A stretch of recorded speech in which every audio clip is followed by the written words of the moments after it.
자, 미국 증시 마감 동향부터 확인해 보도록 하겠습니다. 클로징벨 중계석이고요. 장혜진 앵커와 함께하겠습니다. 로제타 투자자문 최진석 포트폴리오 팀장도 나와 있습니다. 어서 오세요.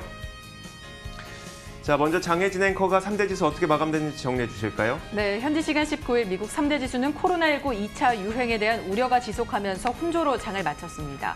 미국과 중국의 무역 합의에 대한 낙관론이 나왔음에도 불구하고 시장은 힘을 내지 못하는 모습이었는데요. 특히 이날은 또 지수 선물과 옵션, 개별 주식 선물과 옵션이 동시에 만기를 맞는 내마녀의 날이기도 했는데요. 일반적으로 평소보다 거래량과 유동성이 높아져야만 하는데 그렇지 않았다는 평가가 나오고 있습니다. 주간 기준으로 살펴보면 지난주 다우지수가 1%대 상승세를 기록을 했고 나스닥이 3.73, S&P 500 지수가 1.86% 올랐습니다. 이날 장 초반에는 외신에서 미국과 중국의 1단계 무역 합의 이행을 위해서 중국이 미국 농산물 구매를 가속할 계획이라고 보도를 하면서 투자 심리를 지지해주는 모습이었는데요. 최근에 일었던 미국과 중국의 갈등에도 무역 합의는 이행될 수 있다라는 안도감에 비교적 큰 폭으로 올라줬습니다. 하지만 지수는 코로나19 재유행 우려가 지속하면서 차츰 상승폭을 반납을 했습니다. 애리조나와 플로리다 등 상황이 악화한 미국 내 4개 주에서는 일부 매장을 다시 폐쇄한다고 밝혔는데요.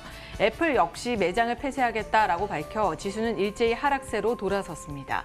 여기에 국제 크루즈 선사협회에서도 미국에서 크루즈선 운항 중단 기간을 오는 9월 중순까지 연장한다고 발표해 투자 심리를 더 위축시켰는데요.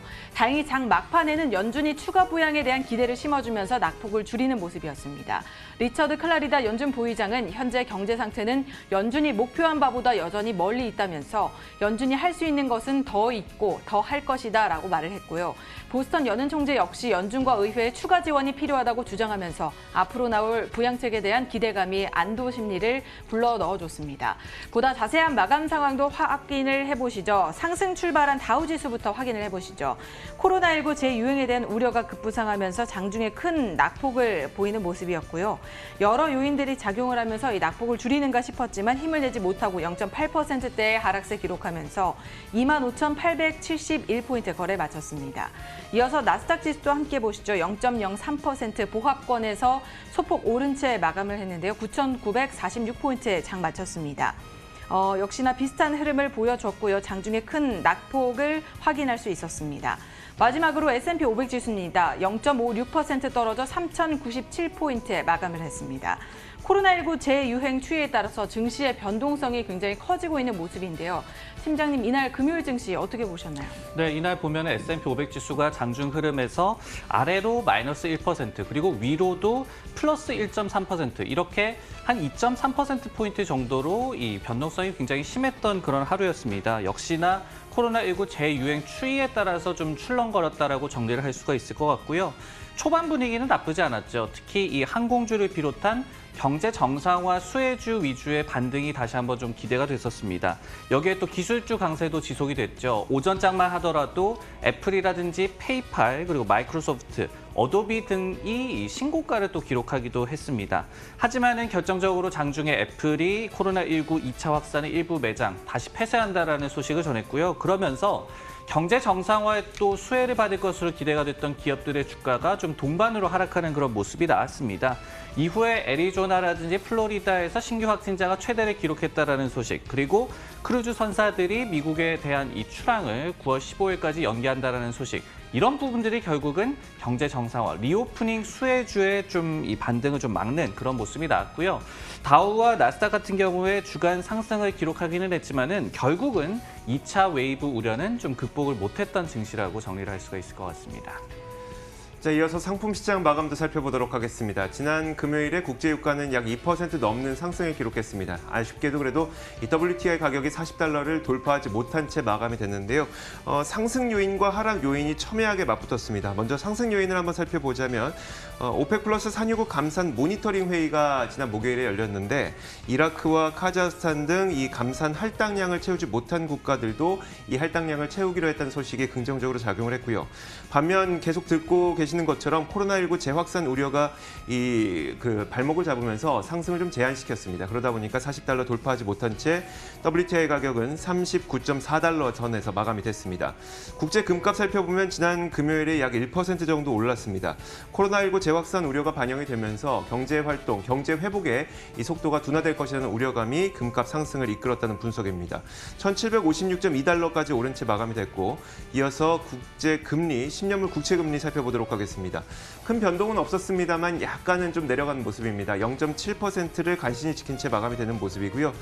이어서 달러 인덱스 한번 살펴보자면 달러 인덱스도 다행히도 강세로 가고 있지는 않습니다만 소폭 올랐습니다. 0.25% 올라서 97.66달러에 마감이 됐습니다. 자, 이렇게 상품 선물 시장까지 살펴봤습니다. 글로벌 외신 살펴보도록 하겠습니다.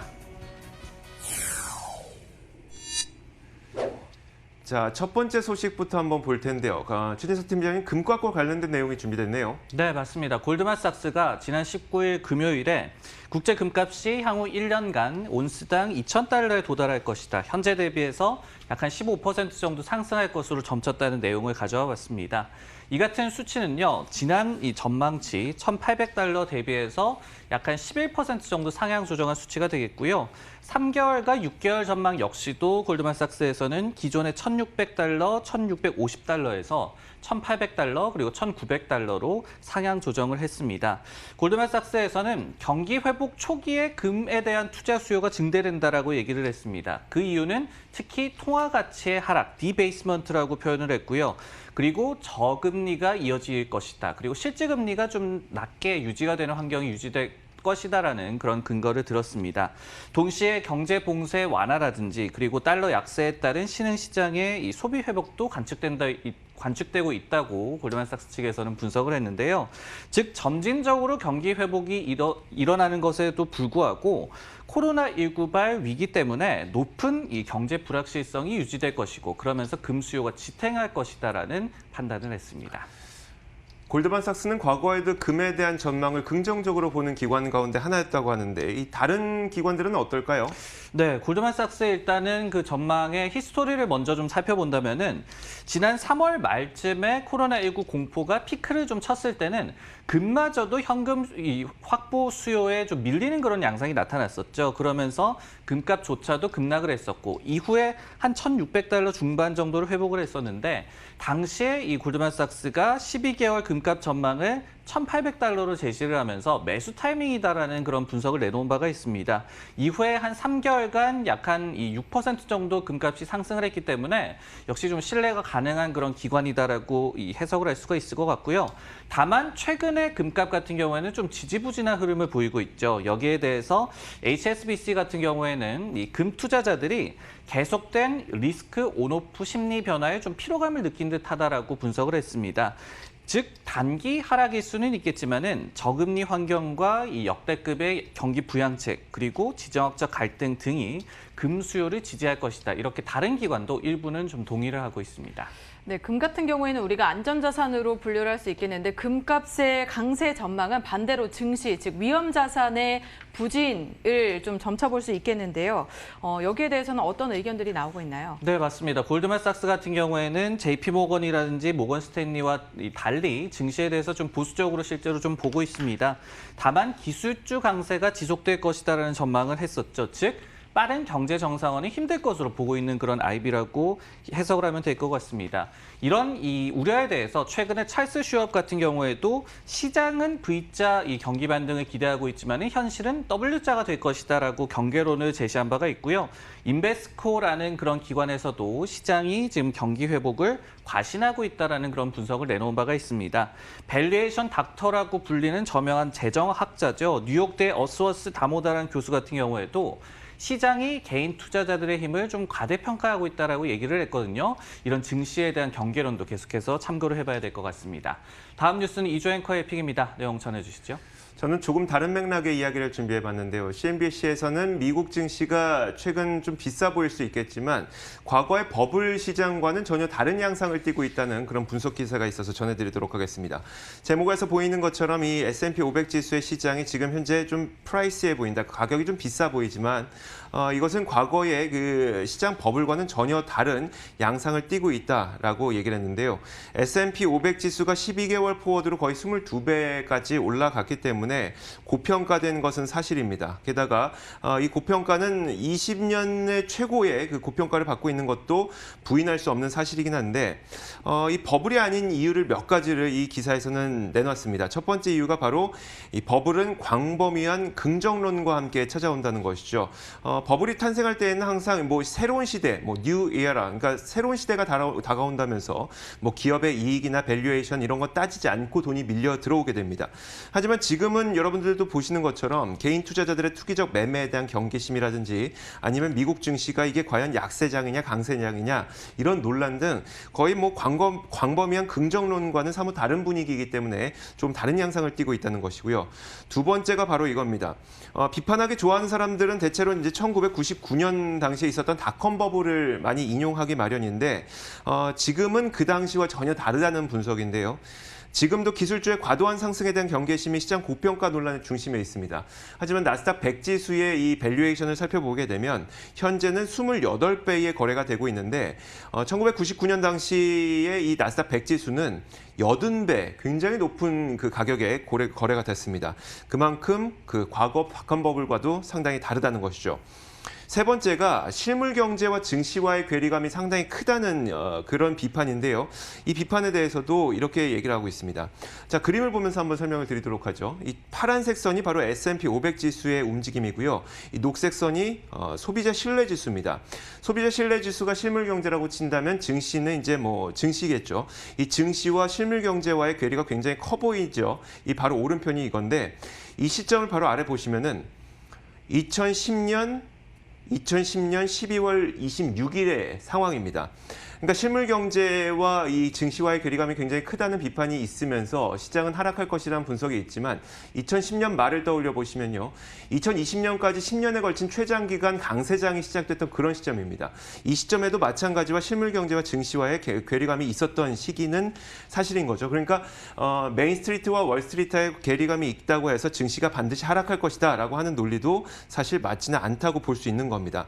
물론 CNBC에서는 최근 시장이 매우 공격적인 밸류에이션을 받고 있다는 점은 인정했습니다. 그러면서도 조금 더 길게 보면 버블과는 다르다는 점을 지적했습니다.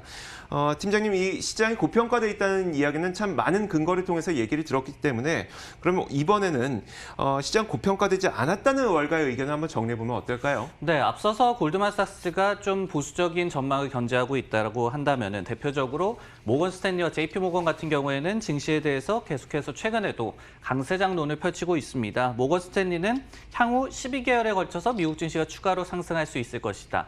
JP 모건 같은 경우에는 이 주식 투자 비중이 글로벌적으로 늘어날 것이기 때문에 글로벌 증시가 약간 50% 정도 추가 상승할 수 있는 여지가 있다라고 분석을 제시한 바가 있습니다. 나티시스라든지 누빈 자산운용과 같은 유명 운용사 같은 경우에도 역시 하락 시의 매수 기회다. 초저금리 환경 하에서 주식 매력이 여전하다는 의견을 제시한 바가 있습니다. 과거부터 이 증시와 실물 경제 간의 괴리가 있었다는 것에 대해서 결국은 이제 연준의 유동성이 떠받치고 있기 때문이다라는 해석을 저희가 해볼 수가 있겠죠. 실제로 CNBC의 유명 이 진행자이자 투자정보 미디어 더 스트릿의 수장인 짐 크레이머 같은 경우에도 지난 금요일에 연준의 지원이 있기 때문에 증시가 붕괴하는 것은 매우 힘들다라는 분석을 또 내놓은 바가 있습니다. 알겠습니다.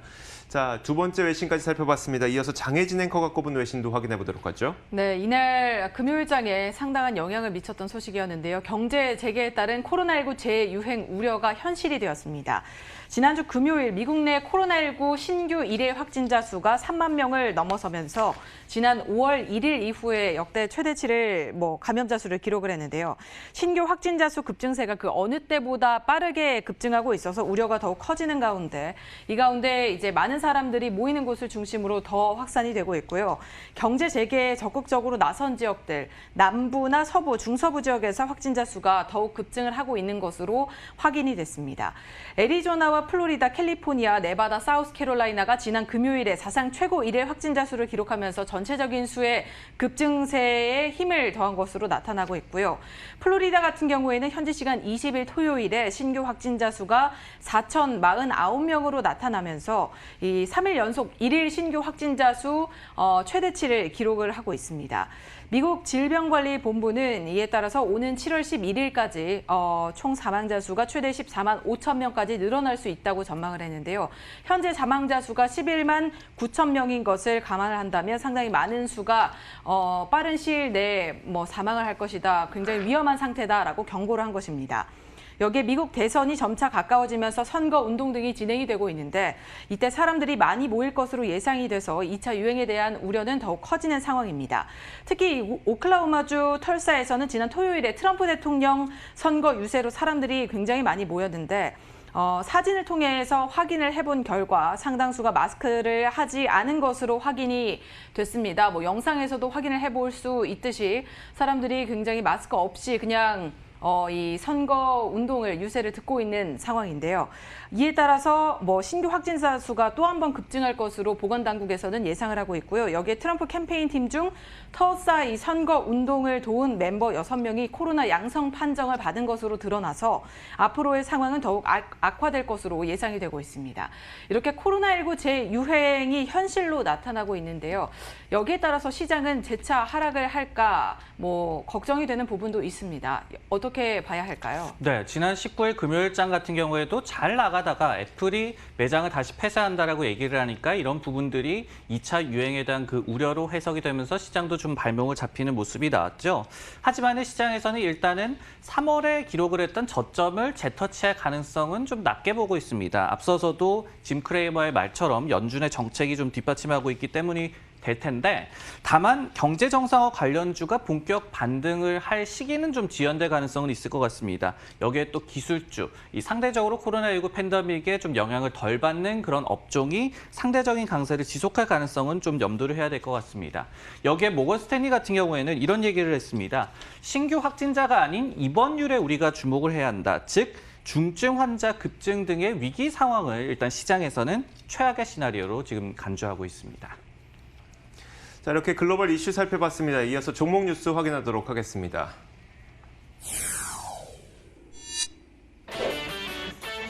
오늘의 종목 뉴스입니다. 애플이 코로나19 2차 확산에 매장을 재차 폐쇄하겠다고 밝혔습니다.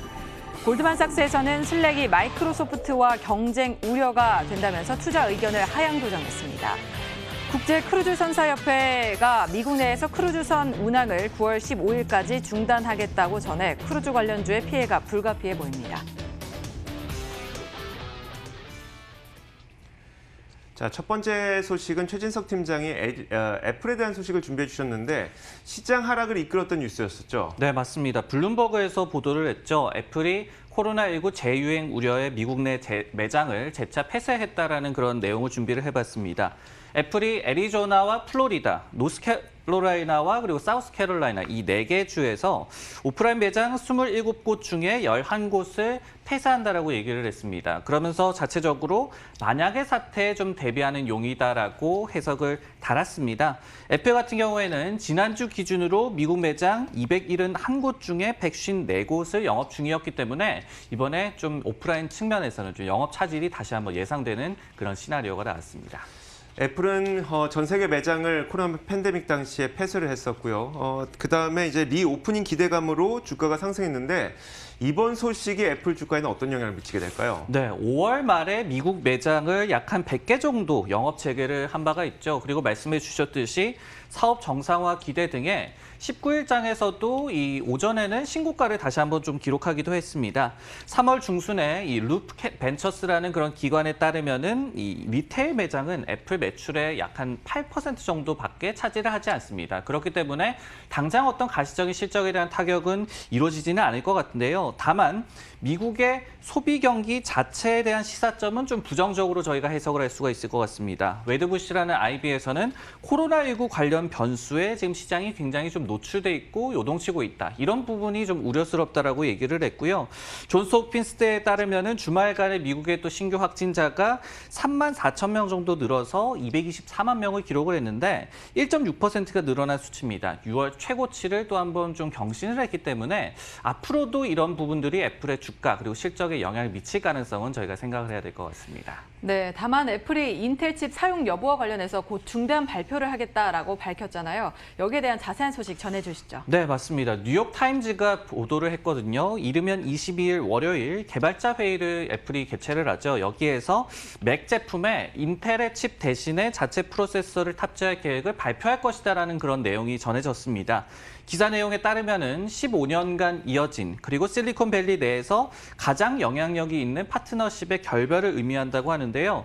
자체 칩을 이제 애플이 탑재할 경우에 최적화에도 좀 유리할 수가 있겠고요. 전력 효율을 늘리고 그리고 비용 절감 효과를 낼 수가 있을 것 같습니다. 이 외에도 또 인텔의 제품을 기다릴 필요가 이제 없기 때문에 신속한 제품 출시도 가능해질 지금 전망이 나오고 있습니다. 개발자 회의를 통해서 이 반등을 좀 애플이 도모를 하고 그리고 시장 전체 투자 심리도 살릴 수 있을지 한번 지켜봐야 될 것 같습니다. 네, 다음 종목 뉴스는 이조 앵커의 픽입니다. 내용 확인해 보겠습니다. 자, 코로나19 팬데믹 당시에 최대 수혜를 받았던 몇몇 기업들이 있습니다. 그리고 또 포스트 코로나 시대에도 트렌드 세터가 될 것이다. 이런 기대감을 갖고 있었던 각광받는 기업들의 투자 의견이 속속 하향 조정되고 있는데요. 지난 금요일에는 골드만삭스가 재택근무 트렌드의 최대 수혜 기업 가운데 하나였던 슬랙에 대해서 투자 의견을 하향 조정했습니다. 골드만삭스의 애널리스트인 헤더 벨리니는 슬랙에 대한 투자 의견을 중립에서 매도로 하향 조정하고요. 그러면서도 목표 주가는 $30를 유지하긴 했습니다만 투자 의견을 내렸던 주된 이유를 한번 살펴보도록 하겠습니다. 그들이 했던 이야기는 이렇습니다. 우리가 슬랙을 기업용 메신저 시장의 최선호주로 이제 보긴 했지만 마이크로소프트가 오피스 365 패키지에 메신저 기능을 넣으려고 하고 있다면서 잠재적으로 경쟁적 시장이 형성되고 있다고 평가를 했습니다. 슬랙이 기업용 메신저 기능으로 재택근무 트렌드의 최대 수혜를 받지만 마이크로소프트가 하면 더 잘할 수도 있겠다는 그런 이야기겠죠. 슬랙에 대한 전망은 대체로 엇갈리게 들리고 있는데 미즈호 증권에서는 1분기 실적은 예상보다 좋았지만 충분하지 않다면서 중립 의견과 목표 주가 $29를 유지했고요. 웨드부시의 댄 아이브스는 1분기 실적은 견고했지만 현저한 어려움에 처할 것이라면서 언더퍼폼 의견을 제시했습니다. 물론 그러면서도 목표 주가는 $14에서 $20로 상향 조정했고 요즘 화상회의 관련주인 줌도 그렇고요. 기업용 메신저인 슬랙도 그렇고 재택근무 관련주들이 이 마이크로소프트가 하고 있는 일과 좀 비슷하게 겹치는 부분이 많아서 좀 경계심이 커지고 있는데 팀장님 어떻게 할까요? 이 재택근무 관련주들 마이크로소프트가 하면 더 잘해 이렇게 되다 보니까 좀 팔아야 될까요? 어떨까요?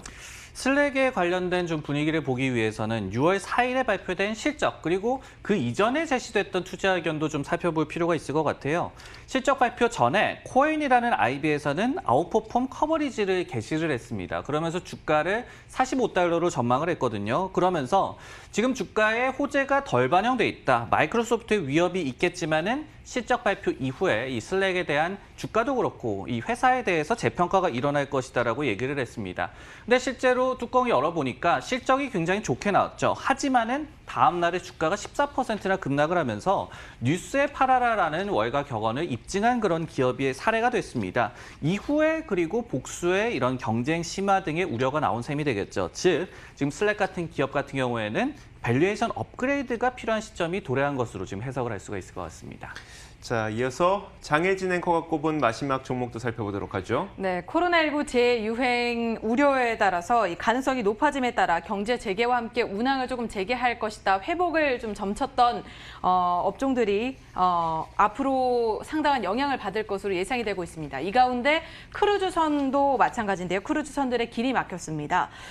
미국 질병관리본부에서 지난 4월 초부터 오는 7월 24일까지 크루즈선 운항 중단을 명령을 했었는데요. 이후에 이 코로나19가 조금 진정되는 국면을 맞이하자 카니발 크루즈 라인에서는 오는 8월 1일부터 미국 내 운항을 재개하겠다라고 밝힌 바 있습니다. 하지만 미국 내 1일 코로나19 확진자 수가 3만 명을 넘어서는 등 다시 확산 국면에 접어들자 국제 크루즈 선사협회는 오는 9월 15일까지 좀 운항 중단을 연장을 하겠다라고 밝혔는데요. 이에 따라서 카니발 크루즈와 디즈니 크루즈 라인 그리고 로열 캐리비안 등의 협회 회원사들도 자발적으로 동의를 했다고 전해지고 있습니다. 협회 측에서는 미국에서 운항을 재개하기 위한 이 장애물이 해소될 때까지는 아직까지 시간이 좀 더 걸릴 것으로 보인다고 전망을 했는데요. 여기에 대표적인 크루즈사죠. 카니발 크루즈사에서는 코로나19의 여파로 지난 3개월간 $44억 손실을 기록한 이후에 크루즈선 6대를 팔기로 했다는 소식까지 더해졌습니다. 팬데믹 기간에 크루즈 산업의 어두운 미래에 대한 신호라는 분석도 나오고 있는데요. 당사는 이제 언제쯤 정상적인 운항을 재개할 수 있을지 아직까지는 불확실하다고 밝히기도 했습니다. 이러한 소식들에 힘입어서인지 영향을 받아서인지 지난 금요일장에서 카니발 같은 경우에는 5%대 하락세를 기록하면서 장을 마쳤고요. 로열 캐리비안 크루즈도 6%대 하락세를 기록하면서 거의 7% 가까이 빠지면서 장을 마쳤습니다. 한국이나 크루즈 관련 주들이 이렇게 경제활동 재개로 수혜를 입을 것으로 기대를 했지만 코로나19 재유행에 따라서 상당한 영향을 받을 것으로 또다시 우려스러운 목소리들이 나오고 있습니다. 여기에 대해서는 어떻게 우리가 봐야 할까요? 네, 항공과 그리고 레스토랑 업계를 좀 살펴보도록 하겠습니다. 미국 같은 예를 들어보자면은 미국 내 항공 여객 수요 같은 경우에는 이제 전년에 약 한 20% 수준까지 그래도 많이 올라왔습니다. 그리고 식당 예약 건수를 좀 살펴봤을 때도 전년에 한 40% 수준까지 이제 많이 좀 올라온 그런 상황입니다. 즉 관련된 업황의 점진적인 개선세는 유지가 되고 있다. 하지만은 지난주 금요일의 예처럼 이렇게 크루즈 운항 일자를 재차 좀 연기를 한다든지 아니면 애플이 매장을 재차 폐쇄한다든지 이런 돌발 악재에는 계속해서 관련 업종이 삐걱거리는 그런 주가 흐름은 예상되는 그런 상황이라고 정리할 수 있겠습니다. 자, 이렇게 글로벌 외신을 비롯해서 종목 뉴스까지 확인해봤습니다. 장혜진 앵커와 함께했고요. 로제트 투자자문 최진석 포트폴리오 팀장 수고하셨습니다. 고맙습니다.